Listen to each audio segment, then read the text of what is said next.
This is America on the Road, winner of the International Automotive Media Conference Gold Medal Award for Radio, and now in its 24th year on the air. Thanks for being with us as we bring you the latest automotive information from around the world. We have high drama in the Volkswagen boardroom, among other things to talk about, and there's a delay of a very important product, so we'll tell you about that too. America on the Road is brought to you by DrivingToday.com and the Coalition for Vehicle Choice. I'm Jack Nerad. With me is co-host Chris Teague. Chris, thanks for being with us.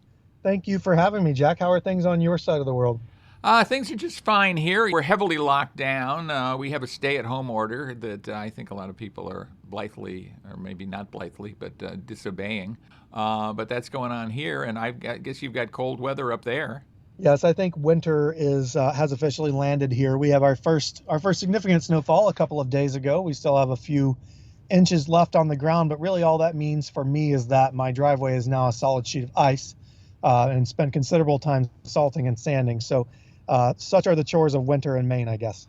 Yeah, a little different than here. We had 82 degrees yesterday in Los Angeles. So it's kind of a little nuts. It was warm even for here, so go figure. But that's what's going on. That's the weather report, a little bit of news about pandemic and some car stuff thrown in there. This week, our guest is Jeff Roselli. He is the chief engineer on the Ram 1500 TRX. I had a chance to sit down with him recently about that truck, and we chatted all about it. He's going to give us his under-the-sheet metal look at that new vehicle, 700 horsepower, among other things, so it's a bit crazy. In the car review segment, Chris will give us his opinion on what vehicle, Chris? The 2021 GMC Canyon, I tested the AT4 trim, which is the off-road trim. Yeah. Well, I'm interested to hear your take on that because I've heard a lot of good things about AT4, at least from the people at GMC. They're probably not going to tell me much bad about them. And I was driving the Ford Bronco Sport, much anticipated, eagerly anticipated Bronco Sport, so I can finally give you my driving impressions of that. But before we do any of that, let's take a look at what's going on this week in automotive news. What do you got for us, Chris?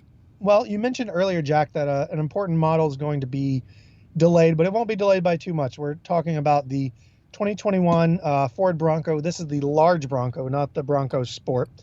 Both the 2- and 4-door versions will be delayed until summer of 2021. And this is because of coronavirus-related supplier problems. And this is directly related to the removable top. The company that makes those for Ford, their supplier, is the reason for the delay. It's all coronavirus supply chain related issues. So orders are now slated to be opening in mid-January. They were supposed to open 2 days ago as of this recording, which was December 7th. And they will begin hitting dealers' lots or people's hands, whomever ordered them, until the end of summer. And they're saying the Sasquatch version, which is the more hardcore version with the manual transmission, will be even later than that. So not a huge delay, but worth noting, especially since so many people have been so excited about this thing. And I know you've gotten to taste a little bit of its little brother. So excited to hear your thoughts on that. Yeah, well, a much gnashing of teeth, I imagine, at Ford Motor Company over this delay because they are so excited about this. And I think a lot of people at Ford will privately admit to you that they feel like they fumbled the launch of the Ford Explorer a couple of years ago, and we're hoping that this one would come off without a hitch. And now it seems like a pretty big hitch. A lot of people have ordered these vehicles. They want them. A lot of excitement about this. Excitement has really built about Bronco, the Bronco brand, and about that vehicle in particular. And so it's kind of disappointing. It's got to be disappointing to people at Ford Motor Company. Oh, I'm sure. I anecdotally know 2 or 3 people who have been chomping at the bit to get one of these. They logged on and placed their reservation as soon as they were able. So, but I guess if you're going to fumble the ball, coronavirus is a pretty good reason to fumble the ball. So hopefully there'll be some understanding from their customer base, but you never know. Yeah.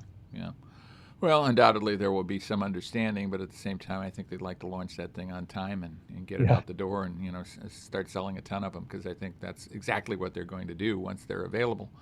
More drama in a different boardroom. This is in the Volkswagen boardroom over in Wolfsburg. The world's largest automaker is trying to diffuse a leadership crisis, this according to Automotive News. Its CEO, Volkswagen CEO Herbert Diess, wants a contract extension sounds like a ball player or something, doesn't he? And he wants more backing of the board. The board is a big, big deal when it comes to Volkswagen. And one of the things different about the board of directors at Volkswagen and some of the other German manufacturers is that people from the labor unions actually sit on the board of directors, and they've got a big say. And they're not wild, apparently, about what Diess has in mind. He would like to change Volkswagen from being just a combustion engine vehicle manufacturer, or a conventional vehicle manufacturer, into a mass producer of electric vehicles. And they're not wild about that. They just are not jazzed about that idea, and thus kind of dragging their feet. And when some board members, especially in labor, drag their feet, well, bad things happen. So they're trying to get through this. The CEO would like to appoint some of his own folks at various high-ranking positions, and the board is saying, well, we're not so fast here. So something will come to a head on this, but it is slowing things down at Volkswagen as they try to make a big pivot in going to become an electric vehicle manufacturer as opposed to a conventional vehicle manufacturer. Well, they've stated, a bunch of times that was their goal. So it's surprising, I guess, from an outsider's standpoint, if you're looking at this and you've been reading the articles, it's surprising that they're just now throwing up their hands, I guess, in this process, given all the press around the number and frequency of electric models that Volkswagen has said they want to produce. So it will be interesting to see where it plays out, though. Right. I think when the rubber hits the road, they would go, well, I'm not so fast here. Let's think about this a bit. And I think the labor leaders are very concerned that it would cost Volkswagen jobs in the transition, and that's the last thing they want. So that's going on. This is a great month to buy a car, at least according to some folks, and there are certainly a lot of incentives out there, and I can round up some of the incentives that are pretty interesting, so why don't we do that real quickly. Ford Motor Company has 0% financing for up to 72 months and no payments for 90 days on the aforementioned Ford Explorer and the Ford Escape. Maybe one of the reasons they're putting it on sale is they fumbled the launch a little earlier. But you can get that with 0% financing for a long, long time and put off those payments for 3 months on top of that.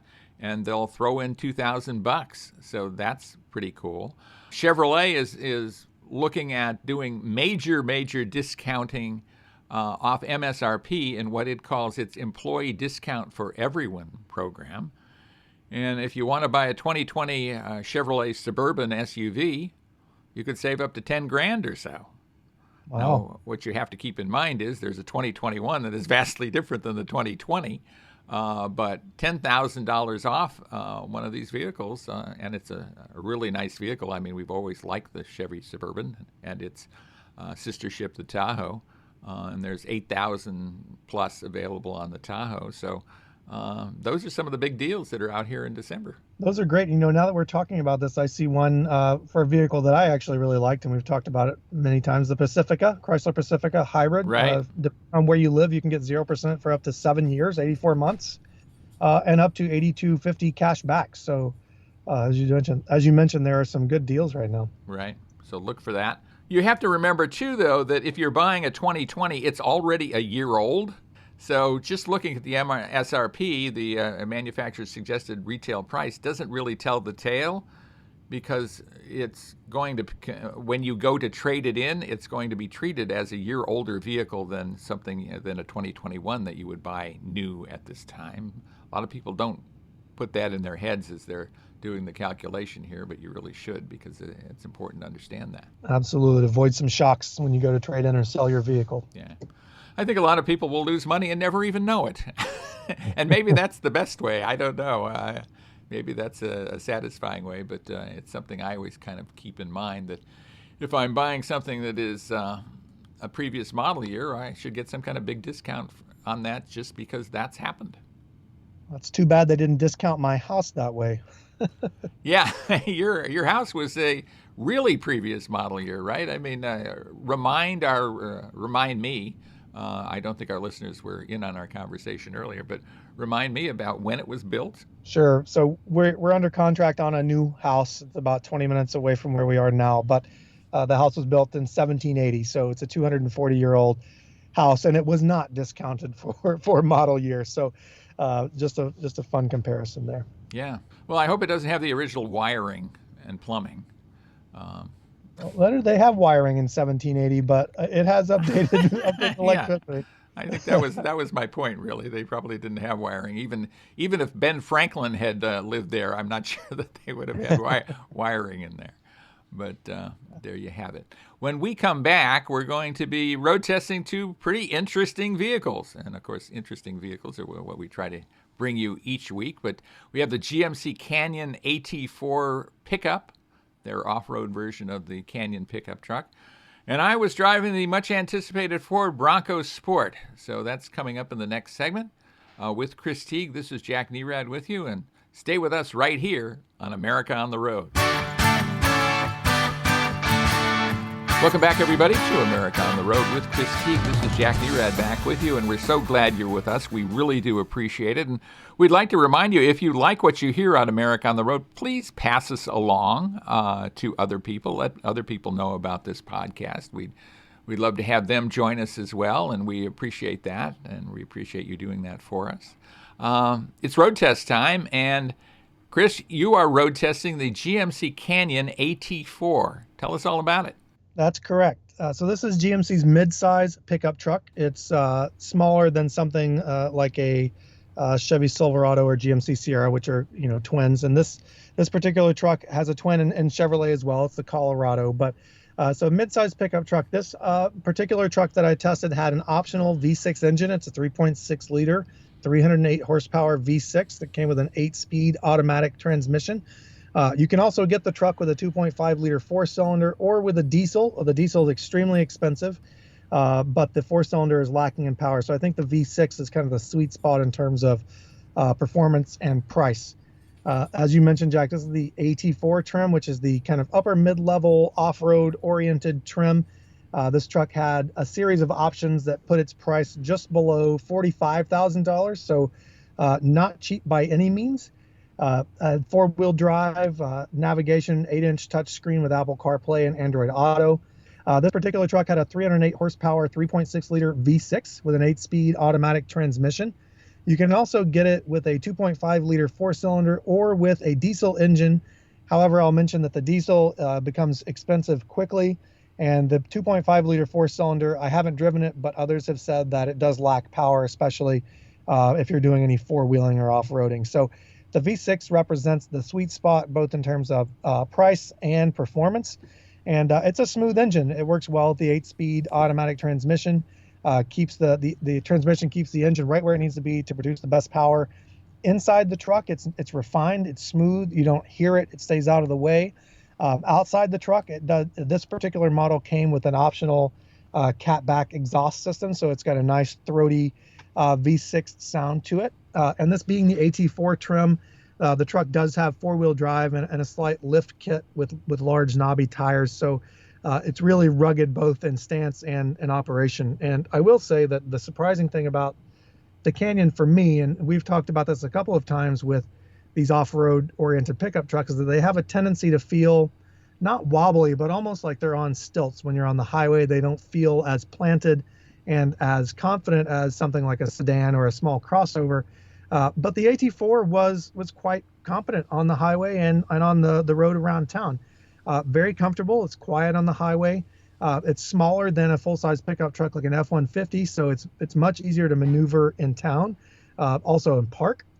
And as I mentioned to you last week, Jack, when I first got the truck, we were talking about this options package situation, and GM tends to do this where they offer several options for every one of their vehicles, especially trucks and SUVs. You can get almost everything piecemeal, or you can buy it in a package. So this truck had navigation, a heated steering wheel, heated seats, leather wrapped shift knob, and all sorts of safety tech, but it missed out on blind spot monitors and rear cross traffic alerts.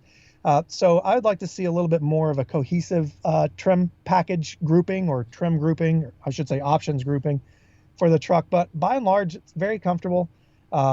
Nice inside. The 8-inch touchscreen is very bright. GM's infotainment system is one of the easiest to use. It's very colorful. It almost looks like a toy when you first look at it, but that actually equates to very intuitive operation, and all around a great truck. I think the options package and the price are probably my two biggest points of contention with it, but by far it's more truck than I need on a daily basis, and I think most people would probably find that it's as much or more truck than they would need as well. Well, I know that GMC execs are really excited about these AT4 trims, and they feel like there's a big opportunity for them. Do you think that this has the stuff to really appeal to the off-road enthusiast? Is this something that is not just a poser, but a real off-road truck? I think it does. It's got the bones are in place, right? It's got the right tires, the right ground clearance, the right powertrain, four-wheel drive. And, the truck's wheelbase and the approach and departure angles are such that, with a little bit of work, some skid plates, which you can get from the factory, and some other options, the truck could be a really rugged off-road, companion. But like I said, the bones are there. It won't take much to make it really do what it needs to do. Yeah, and I think the midsize truck like the Canyon is, it competes with the Tacoma, say, the Toyota Tacoma, among others, is a good size for an off-road vehicle. I think sometimes a full-size pickup truck just is too wide for some off-road trails. It's just very unwieldy in that kind of situation. So I think it makes a lot of sense to have a truck this size as an off-roader. And as you say, I think it'll do all the truck things you probably need done, at least as a civilian, right? Unless you're doing a tradesman doing heavy kind of hauling, it'll do what you need to get done. Yeah, and that was one of the problems some people had mentioned with the F-250 and F-350 trimmer models from Ford, is that they have the four-wheel drive, they're lifted a little bit, but they're so long, the wheelbase is so long, that interferes with things like the breakover angle when you go over a sharp bump. How steep of a peak can the truck climb and then go down the other side without scraping its underside? So short wheelbase, small trucks are where it's at, I think, for off-road. And again, Canyon's more than most people would ever need. Yeah. Well, I was doing a lot of off-roading myself in the Bronco, the Bronco Sport. The first time I think that many journalists got a chance to get behind the wheel of this thing, and we went to a Southern California off-road park that I was pretty well acquainted with from years ago, and tackled some pretty impressive trails in this new vehicle that Ford is very excited about, and I think Ford fans around the world are excited about. It is, I guess, being looked at as the little brother of the coming Bronco that we referred to in the first segment, and maybe it is, but in and of itself, it's a darn capable vehicle. I was very impressed with its capabilities. They have an acronym that catches it. It's GOAT, G-O-A-T, which stands for goes over any type of terrain. So largely true. I think maybe there's some things that would stand in its way, and some of it depends even on the tires that it's equipped with. But it comes in two flavors. I got a chance to drive both. One is a 1.5-liter turbocharged powered vehicle. The other is a 2-liter EcoBoost. I would say the 2-liter not only has significantly more power, but it also has more equipment. Its drive modes have more modes, for example. It's just a more capable vehicle. It's not that the 1.5 isn't capable. It's just that you get added capability in the 2.0. So that is one to look at. It comes in a variety of flavors, and they're kind of interesting. They're even interesting in the way they're named. They pick up titles from various parks and geographical places around the country. There is Big Bend, Outer Banks, which I guess is in the Carolinas, right? My favorite beach. It's in North Carolina. It's a string of islands that runs right off the coast. So yeah. And I think somewhere around there, isn't Kitty Hawk around there where the Wrights flew in 1903, something like that? Yep, up the coast a little ways. Yeah, it's not too far. Yeah. The Badlands are, of course, in the Dakotas. And the first edition is the band that backed up Kenny Rogers. So that's a whole different thing. But and I don't think that's what they're referring to with the first edition. But that is indeed the band that Kenny Rogers fronted back in the day, back before Chris was born. In any case, getting back to the vehicle, This is a vehicle I think that is planned for people who don't necessarily look at the drive as what they're going to do, but they want to drive someplace where they can do something else, like kayak or mountain climb or things like that. Probably not play squash, but possibly that too. It has trail control technology that I referred to a little earlier, and you can set things to deal with the various types of terrain you're going to go through, say mud and ruts or sand.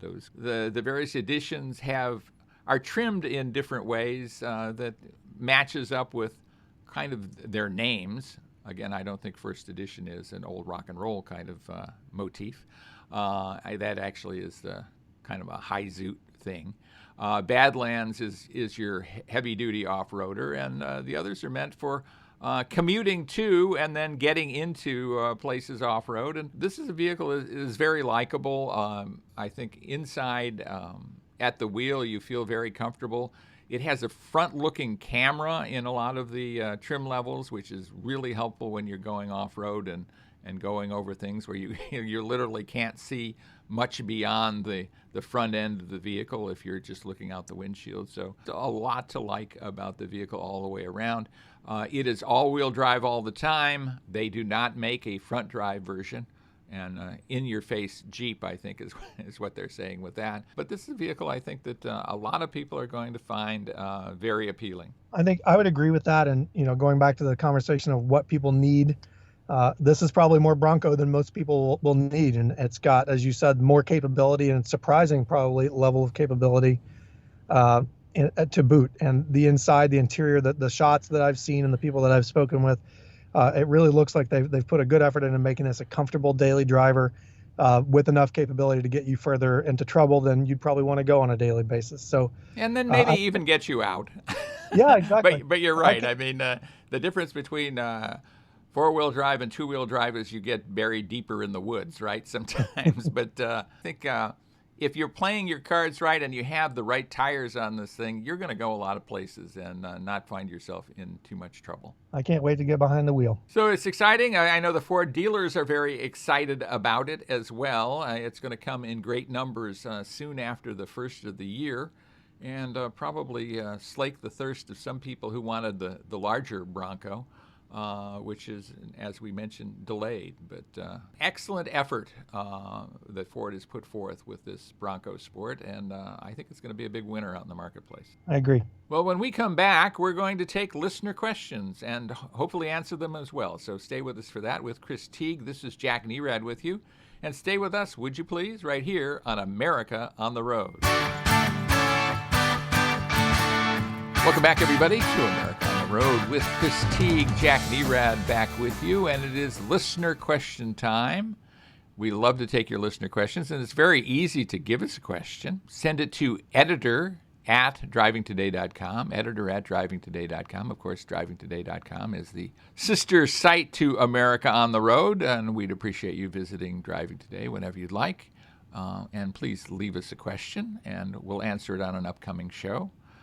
And Chris, we have a question here, and it has to do with tires. And, of course, tires are really important as we approach winter here. Maybe you've more than approached it. You're seeing it from the inside where you are in Maine. But getting the right tires and getting them inflated properly, all of that kind of stuff, getting the right sizes and right types, it's all important. Why don't you give us the lowdown of what they should know as a consumer about tire nomenclature and the sidewall? Sure.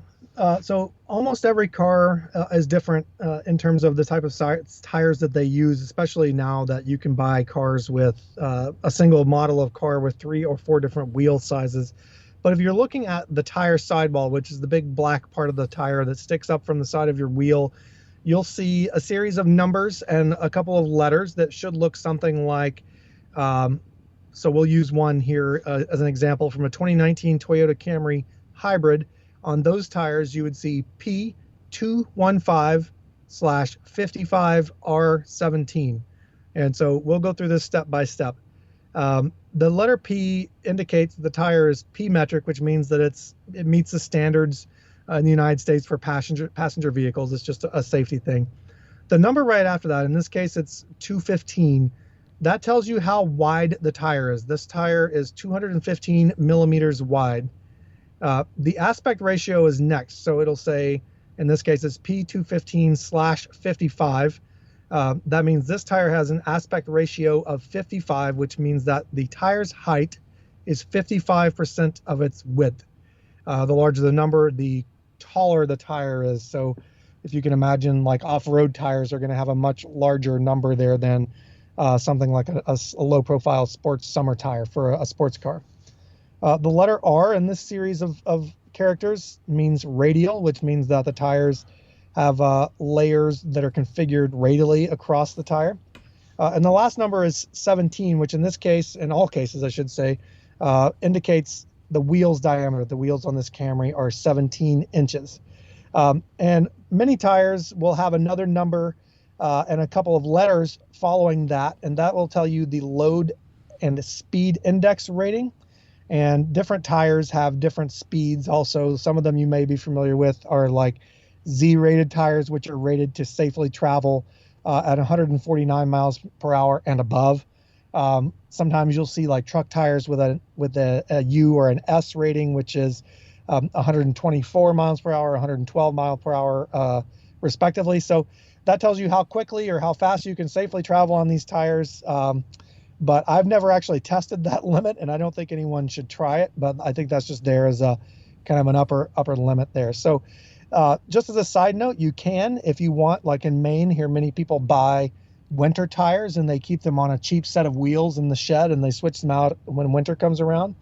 You can downsize your wheel, but you'll have to upsize the tire accordingly, and vice versa. You can upsize the wheel, but you have to downsize the tire to maintain the entire or the original diameter of the tire and wheel that your car came from the factory. And that's because you don't want to mess up the speedometer and any of the other telemetry systems on the vehicle. So that's a crash course. The numbers on the side of the tire actually do mean something. There are a bunch of other numbers and letters there that we'll skip over for today, but I hope that reached someone who needed to hear it. Yeah, absolutely. Good stuff. And I think sometimes there are letters on there too, like MS, I think is mud and snow. I think we have tires that are supposedly for all kinds of conditions, and that is also indicated on the tire. And then, of course, keeping them inflated properly. And doing that in the winter, I think, is a particular challenge, especially when there's bad weather. But just because it's bad weather doesn't mean you shouldn't keep your tires inflated to the proper inflation pressure. In fact, it's probably more important than ever to do that in the winter because you have enough challenges to the handling of the vehicle without also having not enough tire pressure in the tires, or one being vastly different than another. So pay attention to that. It will pay off, I think, in the long run, maybe even in the short run. Yes, in the short run here for sure. Here's a question for you. Do you keep an emergency kit in your family car? I do, but to be honest with you, I didn't start until we had kids traveling in the car regularly. I tend to, in every vehicle that I test, just keep a basket in the trunk or in the cargo hold with a blanket, a first aid kit, a flashlight, and a battery charger. So like a rechargeable cell phone battery charger that you could take on a plane or travel with. And some people I know carry blankets and flares and heaters and all sorts of stuff, but I try to keep it as basic as possible. Of course, with kids, we carry wipes, and now we carry hand sanitizer and extra masks and things in that basket. It's not just like an emergency thing for us. We carry it just as who needs a tissue, who needs a hand wipe, and it's always very helpful, and it's a very big pain when I don't remember to put it in the car. So, but yes, we do carry one, and I recommend that anyone traveling in winter weather especially carry at the very least a blanket, a flashlight, and maybe even some dry snacks, granola bars and whatnot, in case you do. Yeah, peanut butter pretzels. I mean, those will keep you going for years, or at least days. Maybe even a little water. A traction mat is not a bad thing. Occasionally you want to put kitty litter back there because that also helps provide traction if you've gotten yourself stuck and need to get out. Something like that will give you a little added traction. And I always suggest putting some gloves in there. There's nothing like being outside and below freezing weather and not have gloves when you need to do things like push your car out of a ditch or or things like that. So, or change a tire for that matter. So those are things that you should think of as you're doing your winter driving. Hopefully you have a little bit more of a delay on your end than we do here. Enjoy the sun for a little bit longer. Yeah, I don't think I'm going to really need those gloves so much here in Southern California, but there's the chance it could rain between now and March. I'm not sure it's going to happen, but there is a chance that it could happen. And up in the mountains, that means it'll snow a bit. So if I wanted to see snow, well, I could. I could revel in it. I could play in it. I could ski in it. And then I can get out of it, which it's always struck me that snow in California is in the perfect place. It's in the recreational areas and nowhere else. So when we come back, we're going to be talking with Jeff Roselli. He is the chief engineer on the very exciting Ram 1500 TRX, their super truck, their apex predator of trucks. So stay with us for that. With Chris Teague, this is Jack Nerad with you, and we're so glad you're with us right here on America on the Road. Welcome back, everybody, to America on the Road. Jack Nerad back with you, and we are in, I think we're in Nevada. We are in Nevada. We have been in Nevada and California today, but I'm pretty certain we're in Nevada. We're at a motorsports park and just having more fun than should be allowed in the all-new 2021 Ram 1500 TRX. With me is the chief engineer of that vehicle, Jeff Roselli. Number one, thanks for being with us. I appreciate it. My pleasure. And tell us, from an engineering point of view, what the listener should know about the TRX and really how it's different from what is already a really great truck in the Ram 1500. So, we talked a little bit about it this morning. The TRX is intended to be the apex predator, right? It's intended to outrun and outlast any competitor. Really, our formula for that is power, which we've got with the 6.2 supercharged Hemi. It's really chassis and suspension performance. We have a heavily revised frame, strengthened, stiffened, all about this durability cycle we expect this truck to go through, with the most enthusiastic customers. And then there's also a durability aspect to it as well. Right. Well, I mean, in some ways, the listener might think, hey, they put a big motor in it and called it a day, right? I mean, and maybe there's something tempting about doing that, but that's quite different from what you actually did do, right? So describe to us, what you did do in addition to the high horsepower motor. Yeah. So it starts with, like I said, that very robust frame, and to it we bolt an all-new suspension. It's 3 inches wider, forged aluminum control arms at the front, upper and lower, and at the back, 5-link coil suspension, again, longer control arms, a solid forged steel track bar, all about maintaining the suspension geometry and the dynamics that make the Ram 1500 so special through the massive suspension travel we have, 13 inches front, 14 inches rear. And how does that compare with the standard 1500? It's about 6 more, 3 more in each direction. Wow. Yeah. So big time. It's pretty significant, and you'll hear us say, travel is king. It's a lot of suspension travel, but we really rely on our shocks to help control that, to give, and we've got different settings obviously for those. We've got auto mode where we keep pretty tight control of the suspension, at normal ride height. We've got a sport mode which allows the driver to really firm up the suspension. But then we also have what we call Baja mode, which really frees up the shock to really use the full travel, and will really tug down, bite down hard on the extreme events. Mm-hmm. Those shocks are capable of 22 pounds up to 1 ton of damping force per corner. Wow. So you can imagine as this truck is hustling across the desert, right? For those kind of light motions, we really allow the car to float, to smooth out the ride. But when you hit a big obstacle and perhaps all 4 wheels are off the ground as you come down, we can really do a great job of arresting that motion and really having a smooth landing. Right. I mean, the goal isn't just to traverse off-road terrain, right? It's to do it fast. So talk a bit about why that's important and what you need to do to get that to happen. Yep. So again, from a suspension standpoint, we really try to control the vehicle But also, we talked about the drive line as well. We've got this big engine up front, but of a very reliable 8-speed. We've got an adaptive active transfer case, so it's proportioning torque, kind of a pre-distributed torque split based on the modes you choose, but also it's active. So as you're cresting hills and landing, it will decouple to prevent shock through the drive line, but also as you get on the throttle, right, we will transfer torque to the front to give you maximum traction, say out of these corners here.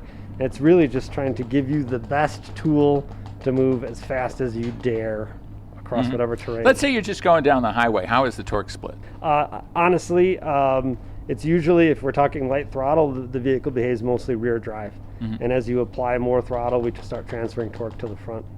And again, on that highway mode, which I think you experienced today, right?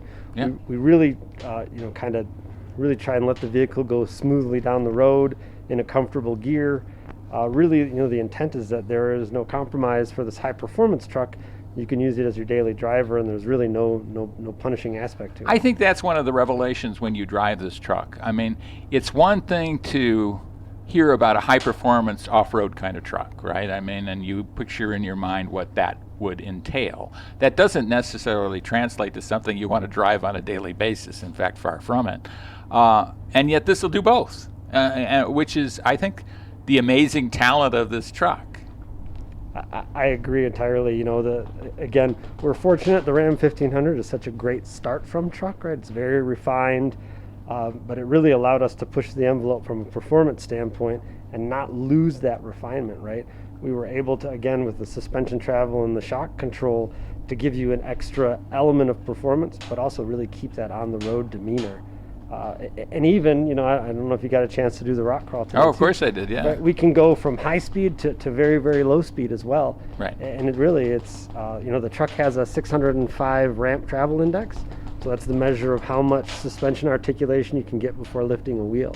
That's another thing with all the suspension travel.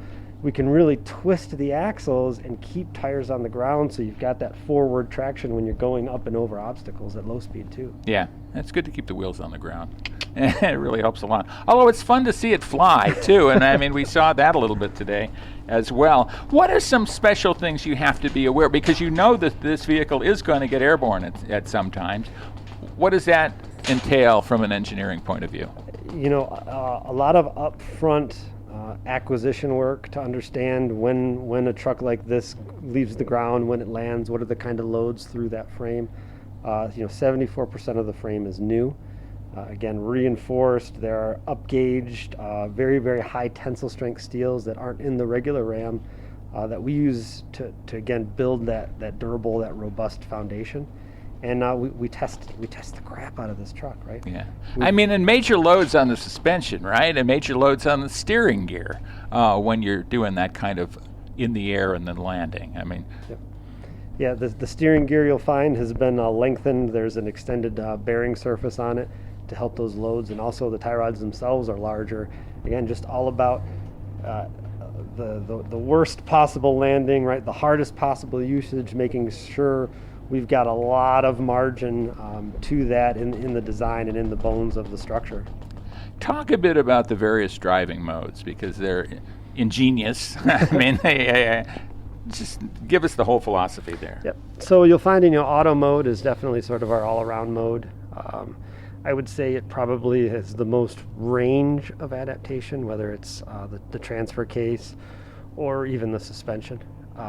From there, talking to maybe a Midwesterner, right? There's snow mode, which is a big deal especially with a high horsepower vehicle like this. Some would maybe call it full nanny mode. I like to call it, all sensors on deck. It's looking, it's roughly a 50-50 torque split. It's looking for any kind of wheel slip. It's very conservative, keeping the vehicle, from slipping, sliding, all of that. From there, we go to a tow mode. Tow mode is, we focus on the transmission shifting and also firm up the suspension so you're not getting any float or any kind of bobbing. We offer the sport mode, which is, the firm damper setting, more rear torque bias, also faster shifts. We keep the transmission, in the lower gear to really, not that this engine is lacking in torque at 650 foot-pounds, but we'll keep you, tighter to the highest, meatiest part of the power band.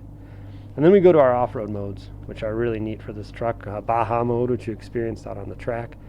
Heavy rear torque bias, lowest stability control intervention because we expect you'll be pointing the vehicle with the throttle.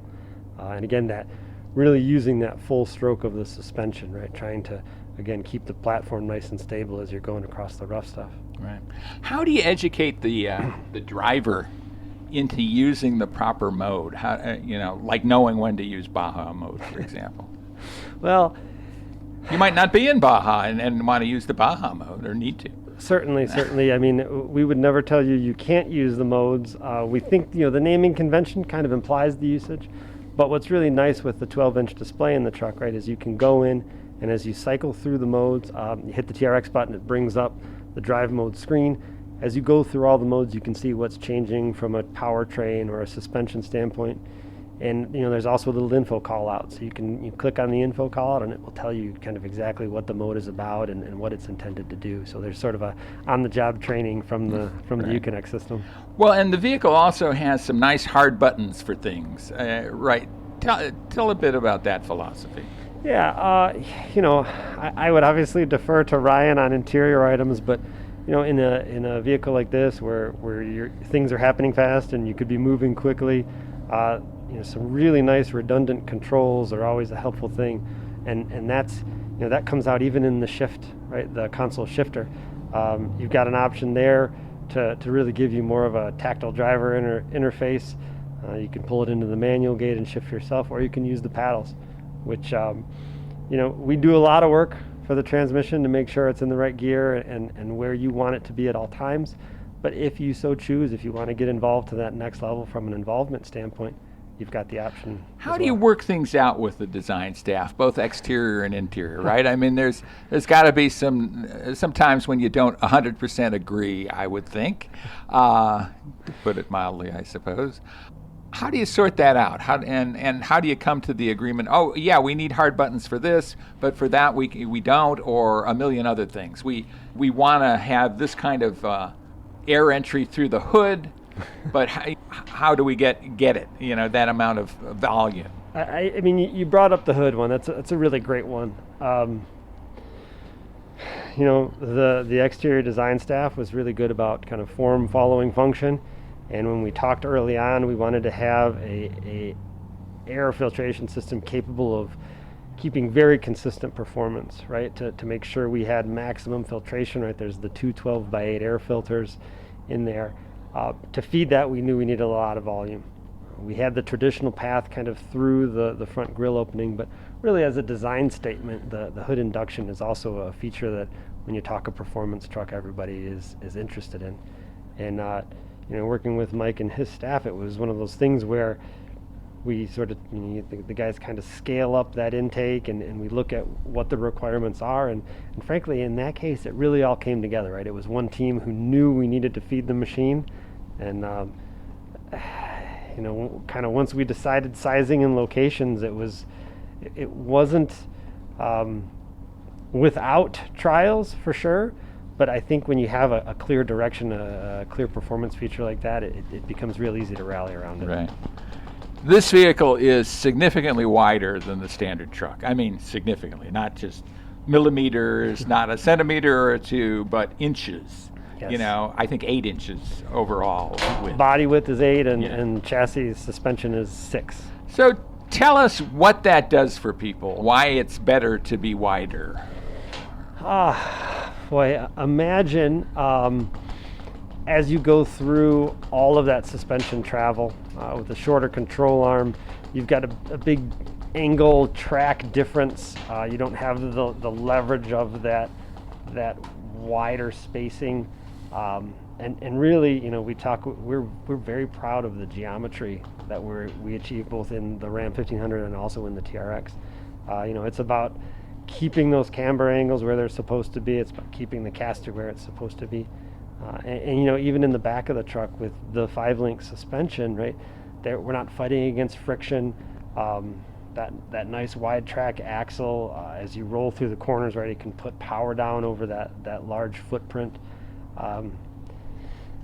Travel is king and maybe track is queen. I don't know, but it really is all about that footprint and just keeping the kinematics, the motion of the suspension as pure as possible. Yeah.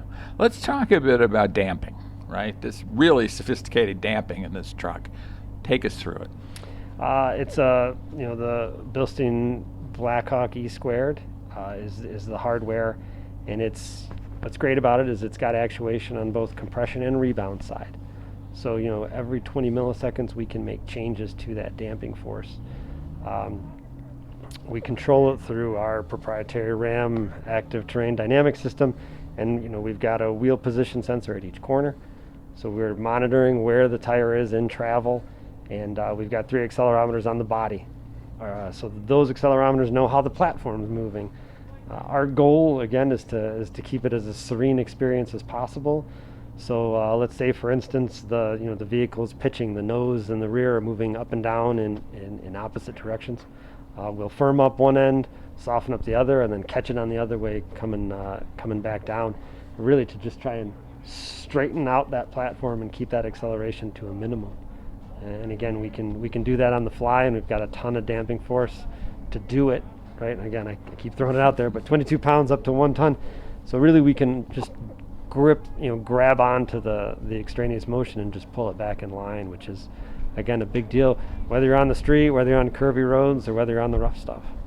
When you look at this truck as a finished product, where are the areas you think you just killed it? That this really is way ahead of everybody else? I go back to, yes, the powertrain is there, right? It's strong, it's consistent, it's got a ton of range, but it isn't just all that power. I think just in your drive out today, we work really hard to balance the supercharger growl and the exhaust note, right? To give you, a balanced experience. So you've got this just very aggressive powertrain, but it comes to you in a very refined way. Same thing with the suspension. And we had areas on the drive with 25-mile-an-hour speed limits, okay? Residential, and the thing's a pussycat. And then when you gas it, as I didn't in 25-mile-an-hour sure. Residential areas, it's there. Mm-hmm. Mm-hmm.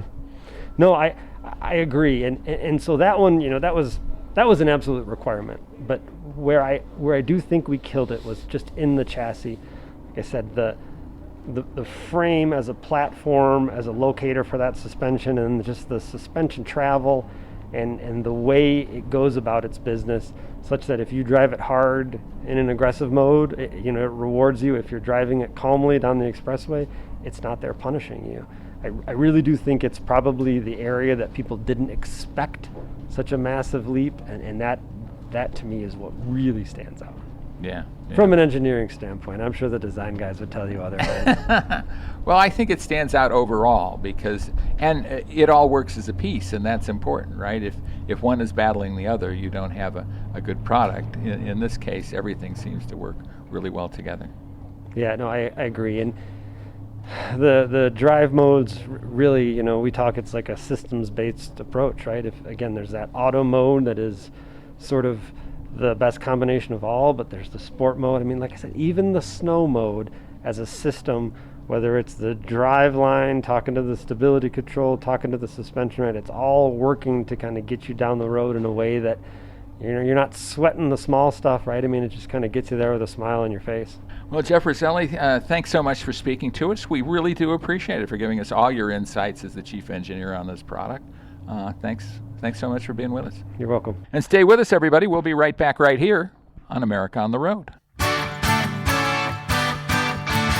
And that was our interview with Jeff Roselli of Ram Trucks, talking about the Ram 1500 TRX. What an exciting truck, and what a great job Jeff has, and what a great job he has done with that vehicle. So we thank him for sitting down and speaking with us. And I always enjoy speaking with our co-host, Chris Teague, our Maine man from Maine.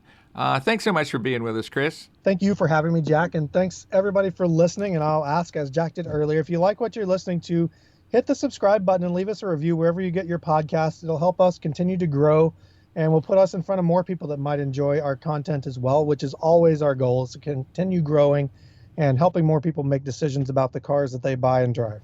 Absolutely. Our goal is to help. That's why we're here, and we thank you so much for listening and maybe believing that we can help you. We really try to do that. A book that might be able to help you is The GR Factor, Unleashing the Undeniable Power of the Golden Rule, which is a book I wrote, and I'd love to have you pick up a copy and see if it can help you. It's available at Amazon and Barnes & Noble, bookstores across the country, so look for that. And I would appreciate it if you'd take a gander at it, the GR Factor by Jack Nerad. That's me. And thanks so much for being with us. We really do appreciate you joining us again right here on America on the Road. And please join us again next week for another edition of America on the Road.